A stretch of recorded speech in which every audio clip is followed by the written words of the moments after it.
Tout le monde, on se retrouve dans une nouvelle vidéo et cette nouvelle vidéo va être différente des dernières vidéos que j'ai faites en fait sur la série des complexes qui vous a apparemment plu. D'ailleurs, je voulais vous remercier pour tous vos partages d'expériences, pour tous vos commentaires, pour toute votre bienveillance. C'est toujours plaisir que vous interagissiez parce que j'arrive à voir ce qui vous plaît et ce qui vous plaît moins, c'est très important. Donc dans cette nouvelle vidéo, on va parler des hommes. J'ai eu l'idée de faire cette vidéo dernièrement suite à des personnes qui me contactent sur Instagram pour me raconter leurs histoires d'amour avec des hauts et des bas. Bon, je tiens à préciser, je ne suis pas du tout coach ou quoi que ce soit, mais je vais vous donner des conseils qui ont marché avec moi et je tiens à préciser que ce sont des conseils que j'applique pour ne plus se faire avoir par un homme parce qu'au bout d'un moment, stop, faut arrêter de se faire avoir par un mec. Je précise aussi une autre chose, c'est parce qu'on m'a souvent reproché les rares fois où je parle de relations, voilà, de couple, tout ça.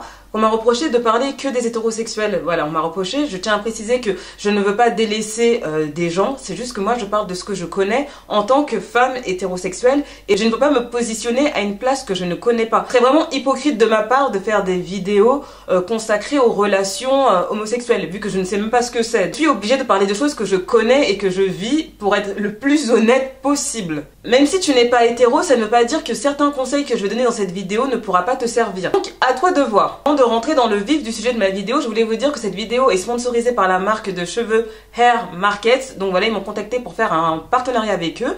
Donc j'ai reçu des mèches, il me semble, je sais pas si c'est des malaisiennes ou des indiennes ou je sais pas. De toute façon, je vous mets tout en barre d'infos. Donc j'ai reçu ces mèches là, il me semble que c'est du 14 pouces. Donc je les ai lavées pour voir quel effet elles avaient mouillé, tout ça. Donc voilà, je les ai séchées. Donc je tiens à préciser que moi j'ai pas trop l'habitude de porter ce genre de mèches, c'est pas trop mon style.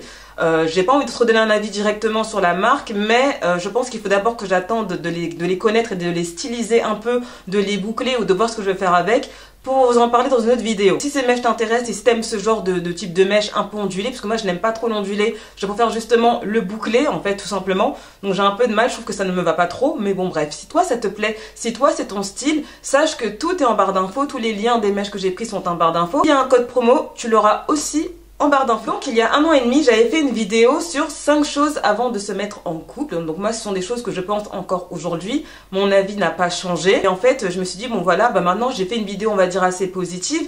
Maintenant je vais faire aussi une vidéo sur comment ne plus se faire avoir par un mec. Parce que même si parfois on applique ce genre de choses par rapport à la dernière vidéo que j'ai faite, donc tout ce qu'il faut faire avant de se mettre en couple, parfois on peut tomber sur des imposteurs qui se foutent vraiment de notre gueule en fait. Déjà première chose, identifie ce que tu attends chez un homme. C'est hyper important pour le début d'une relation. Développer le point. Parfois on va rencontrer un mec avec qui le feeling passe bien, on va le trouver beau, on va le trouver intéressant, on va le trouver cool, mais tu vois que le mec il te dit pas que vous êtes en couple ou qu'il a envie forcément de se projeter, ou bien que tout simplement il a des perspectives de couple. Il va pas te dire ça, donc toi tu vas peut-être te dire bon je vais me laisser aller, je vais voir comment ça va aller avec lui. Donc c'est à dire que ta relation elle peut durer comme ça, et en fait le mec ne va jamais réellement chercher à se mettre avec toi, et toi tu vas te brider pour lui et accepter la nature de relation que lui il t'impose contre ton gré. Je sais pas si tu vois ce que je veux dire. En gros le mec il va te mener, en fait il va t'emmener là où il a envie de t'emmener, alors que peut-être toi c'est pas ce que tu recherches dans une relation. Peut-être que toi t'es arrivé dans un stade de ta vie ou un âge de ta vie où t'as plus envie d'avoir des choses légères ou futiles ou être avec des mecs qui ne veulent pas d'avenir avec toi.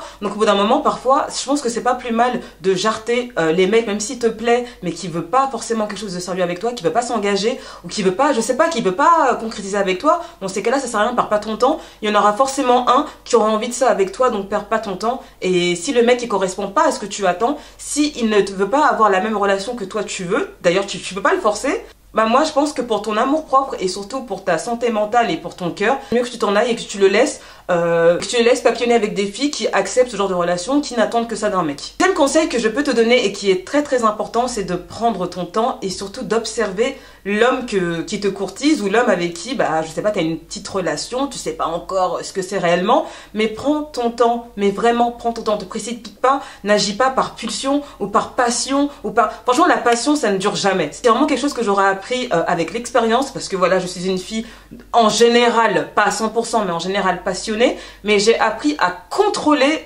ce côté de moi parce que c'est pas des choses qui vont t'amener des bonnes choses. Et la passion ça ne dure pas, la passion c'est éphémère, la passion ça dure que quelques mois, quelques semaines et après quand ça retombe en fait. Et donc c'est pour ça que je te dis n'agis pas avec la passion, les émotions en fait, non. Prends ton temps, observe l'homme qui est à côté de toi actuellement, que le mec avec qui tu t'engages, il faut qu'il mérite sa place de copain, de mari, j'en sais rien. Parce qu'un mec qui doit être avec toi, il doit mériter sa place. Je suis désolée, il y a tellement d'hommes qui rêveraient d'être avec toi, et tu vas pas perdre ton temps avec quelqu'un qui mérite pas. Donc il faut laisser la place aux méritants. C'est ça qui est important. Et si tu prends ton temps, et si tu observes, tu verras que tu perdras moins de temps à perdre ton temps avec des gens qui n'en valent pas la peine. Crois-moi, je te le dis d'expérience. Troisième conseil que je peux te donner qui rejoint le deuxième, c'est ne pas t'enflammer trop vite parce que voilà, quand on rencontre un mec, voilà, comme je dis, il y a la passion, peut-être ça fait peut-être longtemps que tu es célibataire, peut-être ça fait longtemps que t'as pas aussi eu un feeling aussi fort avec un mec, parce qu'il faut dire ce qui est, c'est rare hein, d'avoir une vraie connexion avec un mec. On peut connaître des mecs, mais on n'est pas forcément à fond sur eux. Je sais pas si tu vois ce que je veux dire, mais là c'est rare que parfois quand tu rencontres un mec et tout de suite il y a une connexion et tu te dis c'est le bon, bah parfois non en fait, et d'ailleurs souvent non, parfois c'est pas le bon, et parfois c'est juste parce que tu t'enflammes trop vite, c'est juste que tu laisses pas assez le temps aux choses de se faire, c'est juste que tu te laisses pas le temps aussi de voir si le mec il te correspond réellement, si il rentre vraiment dans tes valeurs, si c'est vraiment le mec avec qui dans 10 ans tu te projettes en fait. C'est ça que je dis, c'est très important de ne pas s'enflammer vite et surtout prendre son temps et d'observer la personne et d'observer le candidat. Pour moi je suis désolée, tant qu'on rencontre pas son mari, tous les hommes qu'il y a avant, ce sont des candidats, c'est tout simplement. Et ces hommes-là, en fait, ils vont t'enseigner de l'expérience et grâce à eux, tu vas être de plus en plus éveillé et tu vas de plus en plus savoir ce que tu attends chez un homme et tu vas aussi de plus en plus peut-être moins perdre ton temps en fait. Et c'est pour ça que c'est très important. Mon cinquième conseil, alors là je pense que c'est la plus grande erreur que la majorité des femmes font, c'est ne t'arrête pas aux paroles et regarde les actions. Je vous le dis d'expérience, j'ai 30 ans, je ne dis pas non plus que je suis une vieille, que je connais toute la vie ou je sais pas quoi. Je peux te dire qu'en 30 ans d'expérience, tu commences à comprendre beaucoup de choses. Beaucoup d'hommes en fait aiment beaucoup parler, aiment beaucoup charmer les femmes par leurs paroles et ils savent qu'avec la parole, on peut faire croire n'importe quoi à une femme. D'ailleurs même par rapport à la parole tout court, même une femme peut faire croire n'importe quoi à un homme. De manière générale, il y a beaucoup de femmes qui se laissent attendrir par les paroles d'un homme en fait et elles ne regardent pas leurs actes et je peux vous dire que tant que vous écouterez les paroles d'un homme, vous vous ferez toujours avoir par un mec. Et vraiment je vous le dis honnêtement, tant que vous écouterez toujours ce qui sort de sa bouche, parce que de sa bouche il peut sortir tellement de conneries et de mensonges, vous vous ferez toujours avoir. Il faut pas écouter ce qu'il dit un mec, faut pas écouter. Tu peux entendre ce qu'il dit, y a pas de problème, parce que tu as des oreilles, tu as la chance d'avoir l'ouïe, hein. Tout le monde n'a pas cette capacité d'entendre, hein, voilà. Mais entends juste, mais ne prends pas en considération ce qu'il dit, mais regarde ce qu'il fait. Que faire, ça demande beaucoup plus d'énergie que de parler. Vraiment, j'insiste beaucoup sur ce point, c'est de faire très attention aux paroles d'un homme. N'écoutez pas ses paroles, regardez ses actions, regardez ses actes. Parce que les gens qui mentent, ils sont très incohérents dans leurs actes et dans leurs paroles. C'est pour ça qu'il ne faut pas vous arrêter aux paroles, parce qu'on peut endormir n'importe qui avec le pouvoir magique de la parole. On peut vous faire de la magie, limite, endormir votre cerveau. Non, regardez ce qu'il fait, tout simplement. Si le mec il te dit qu'il veut être avec toi et que tu vois qu'à côté il parle avec d'autres filles sur les réseaux, tout ça, c'est qu'il y a un problème dans la cohérence. C'est pour ça que je dis vraiment, regarde les actes. Les actes ne mentent pas, contrairement aux paroles. Un autre point pour moi qui me semble être important, c'est de pas trop se confier sur des choses trop personnelles de sa vie ou beaucoup trop profondes, d'aller au fin fond de vos blessures d'enfance avec, je sais pas, vos parents ou j'en sais rien. Moi franchement, je vous dis vraiment en tant que femme, protégez-vous par rapport à ça, parce que si vous êtes avec un homme qui est mal intentionné, un homme qui vous veut peut-être pas forcément du bien, il va se servir de ça contre vous parce qu'il va connaître vos failles, il saura plus comment vous écraser, comment vous sentir minable. Donc un homme en sait le moins sur vos blessures, sur vos douleurs, assez difficile pour lui de vous atteindre, de vous prendre un peu pour une conne en fait, je sais pas comment expliquer. Donc moi vraiment j'insiste beaucoup sur ça. Quand vous rencontrez un mec, tout ça, même si lui se confie à vous, elle ne vous confiez pas à lui. Vous l'avez pas demandé de se confier, hein, je suis désolée. Donc lui, s'il se confie, il fait ce qu'il veut, mais vous faites attention à ce que vous dites. C'est très très important. Et vraiment, je vous dis, c'est très très important parce que c'est comme ça qu'un mec, il peut l'utiliser contre vous. Autre chose aussi, alors peut-être que là je vais peut-être paraître un peu cruelle, mais c'est réellement ce que je pense, c'est de ne pas se laisser attendrir par des pleurs. Parce que je peux vous promettre qu'un homme qui pleure, ça ne veut pas dire que c'est un homme qui vous aime. Croyez-moi, parce que je sais qu'il y a plein de gens qui pensent que voilà, oui, le mec il a pleuré, le mec il est revenu, le mec il a fait ci pour moi. Eh, ça veut rien dire, ça veut rien dire. Ça s'appelle de la manipulation, tout simplement. C'est pour peut-être vous faire regretter votre décision, peut-être vous faire revenir en arrière sur votre décision, peut-être de le quitter, ou j'en sais rien, ou peut-être parce que voilà, peut-être vous avez découvert un truc sur lui, bah pour vous enlever ça de la tête, il commence à pleurer, il commence à faire son mec un peu malheureux. Vraiment, ne vous laissez pas attendrir par les pleurs d'un mec, ça ne veut absolument rien dire. Vous voyez bien les acteurs à la télé qui pleurent et pourtant au moment où ils pleurent dans les films, ils sont pas malheureux, hein. C'est juste que c'est un jeu d'action. Il y en a beaucoup qui s'en servent, parce qu'il y en a beaucoup qui savent pleurer sur commande. En gros, j'ai connu des hommes qui ont pleuré devant moi pour que je reste et tout ça, qui m'ont fait du chantage affectif. Moi, j'appelle ça du chantage affectif. Mais personnellement, moi, j'ai appris à me blinder contre ça, en fait. Je n'ai pas pitié d'un homme qui pleure devant moi. Si tu as fait de la merde, si tu m'as trahi, si tu m'as fait vraiment un coup qui n'est pas pardonnable, parce que, voilà, je suis d'accord qu'il y a des choses qu'on peut pardonner, bien sûr. Mais si je sais que tu es quelqu'un de nocif pour moi et que tu vas peut-être me tuer, hein, clairement, non, je vais penser à moi d'abord. Je vais être égoïste. Je vais me dire, attends, ok, il pleure. Mais pourquoi il pleurait pas quand j'étais bien avec lui? Pourquoi il pleure parce que je vais partir, en fait? C'est quoi le problème? T'as fait de la merde, tu m'as fait du mal, là, t'as essayé de me tuer et je suis partie à temps et tu vas pleurer et tu crois que je vais rester parce que tu pleures? Mais non, en fait. Les hommes, oui, qui vous aiment et qui vont pleurer pour vous, mais bien sûr, voilà. Mais après, il faut savoir aussi, je sais pas, peser le pour et le contre. Il y a des hommes qui sont là avec vous mais qui vous aiment pas forcément, qui sont juste avec vous par confort et parce que vous êtes la bonne poire ou parce que vous êtes gentil ou parce qu'ils savent qu'ils vont pas retrouver notre meuf comme vous, mais bon voilà, ils font leur vie à côté, hein. Et ça veut pas dire forcément qu'ils vous aiment, ils sont là par intérêt. Donc voilà, quand un homme il pleure comme ça, réfléchissez à ce qu'il vous a fait et est-ce que ça mérite vraiment qu'il se mette dans cet état-là et est-ce que ça mérite vraiment de lui pardonner par rapport à ce qu'il vous a fait. Faut vraiment bien réfléchir, faut pas vous laisser attendrir bêtement pour des choses qui vont être de pire en pire par la suite si vous pardonnez, en fait. En gros, quand je dis comment ne plus se faire avoir par un homme,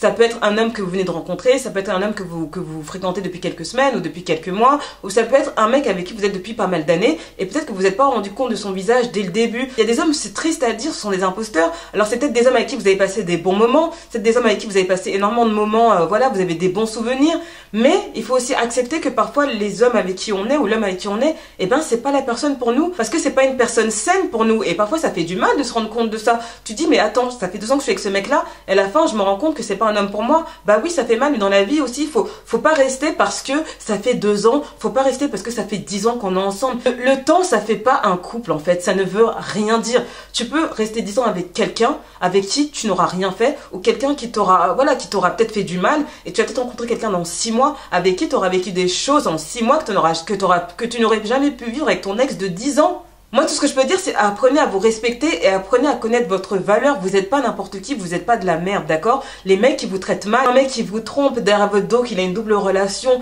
mais je sais pas quoi, mais vous attendez quoi d'une relation comme ça? À part si vous êtes polyamoureux, j'en sais rien. Mais si vous n'êtes pas polyamoureux et vous n'êtes pas prêt à ce que votre mec ait plusieurs meufs en même temps, mais qu'est-ce que vous attendez d'un mec comme ça, en fait? Comprendre que plus vous allez perdre du temps avec la mauvaise personne et plus vous allez perdre du temps à rencontrer la bonne personne. La vie, elle est courte, la vie, elle passe vite. Je crois que vous vous rendez pas compte, la vie, elle passe vite, on n'est pas éternel ici. Il y a des gens qu'on va rencontrer qui vont faire partie de notre vie pendant un moment et bah après ils auront fini leur mission dans notre vie. Moi je pense qu'on a une mission dans la vie de chacun, qu'elle soit positive ou négative, mais il faut accepter la fin parce qu'à chaque début il y a une fin. Alors je ne veux pas non plus être pessimiste, voilà, mais ça fait partie de la vie. La fin c'est soit la séparation ou c'est soit la mort, c'est la vérité. Mais moi je préfère que la fin ce soit la mort avec quelqu'un que j'aime, que la fin ce soit que le gars, je sais pas, peut-être qu'il va tellement me briser le cœur que je voudrais peut-être mettre fin à mes jours parce qu'il m'aura détruite en tant que femme. Et voilà, non, je suis désolée, au bout d'un moment, faut savoir ce que vous méritez, faut savoir ce que vous valez surtout. Vous n'êtes pas de la merde et qu'il y a des millions de mecs bien qui rêveraient d'être avec vous, mais il y a plein de femmes qui perdent leur temps avec des mecs, mais